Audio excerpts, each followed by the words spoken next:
انسان کی جو ترجیحات ہیں معاشرے اور سماج کی، ان ترجیحات کو درست کرنا، سوچنے اور سمجھنے کے انداز کو قرآن و سنت کی روشنی میں درست کرنا، یہ تحریک اسلامی کی بنیادی ذمہ داری ہے۔ آج ہم دیکھ رہے ہیں کہ دنیا مادی ترقی کی بات کر رہی ہے اور مادی ترقی پر ہی پوری توجہ ہے، لیکن آج عام انسانوں کے سامنے، ہمارے ملک کے باشندگان کے سامنے یہ بات واضح نہیں ہے کہ ان کی زندگی کا مقصد کیا ہے۔ وہ جانتے نہیں ہیں کہ حقیقی کامیابی اور ناکامی کیا ہے۔ وہ صرف مادی ترقی اور کامیابی ہی کو اپنی کامیابی سمجھتے ہیں۔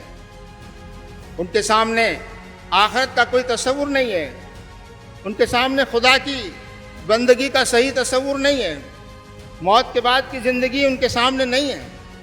تحریک اسلامی کی ذمہ داری ہے کہ ان تمام چیزوں کو جس سے سماج نظر انداز کر رہا ہے، جسے اہمیت نہیں دے رہا، لیکن وہ انسان کی بنیادی ضرورت ہے اور حقیقت ہے، اس کو لوگوں کے سامنے لانا اور واضح کرنا۔